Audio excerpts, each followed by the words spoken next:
അങ്ങനെ ജനീവ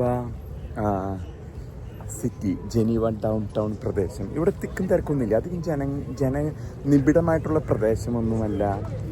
യൂറോപ്പിലെ പല നഗരങ്ങളും അങ്ങനെ തന്നെയാണ്. അപ്പോൾ നമ്മൾ മനസ്സിലാക്കേണ്ടത്, ജനീവയിലും നമ്മധികം ജനങ്ങളെയോ തിക്കോ തിരക്കൊന്നും കാണുന്നില്ല. കുറച്ച് ആൾക്കാർ ഉണ്ട്. നമ്മൾ പ്രതീക്ഷിച്ച പോലെയുള്ള ജനത്തിരക്കോ ജനനിബിഡമായൊരു പ്രദേശമല്ല ജനീവ. ഈ ഒരു ലേക്കാണ് ഇവിടുത്തെ ഏറ്റവും മെയിനായിട്ടുള്ള അട്രാക്ഷൻ. ഈ ഒരു ലേക്കിന് ചുറ്റിപ്പെട്ടാണ് ഈ ഒരു നഗരത്തിൻ്റെ, ഈ സിറ്റിയുടെ കഥകളെല്ലാം സംഭവിക്കുന്നത്.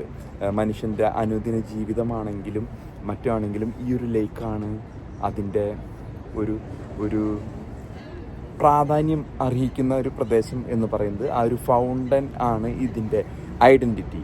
ജനീവ എന്ന നഗരത്തിൻ്റെ ഐഡൻറ്റിറ്റിയാണ് എനിക്ക് പിറകിലായി കാണുന്ന ഈ ഒരു ഫൗണ്ടൻ. വളരെ ഉയരത്തിലാണ് ആ വെള്ളം പോകുന്നത്.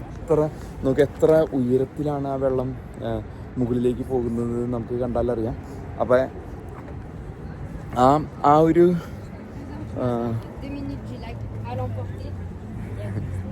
ഒട്ടനവധി യൂട്യൂബേഴ്സ് ഇവിടെ വന്നിട്ടുണ്ട്. അപ്പോൾ ആ ഒരു ഫൗണ്ടനാണ് മെയിൻ അട്രാക്ഷൻ. പിന്നെ മറ്റുള്ള സ്ഥലങ്ങളിലൊക്കെ നമ്മൾ കാണാൻ പോവുകയാണ്.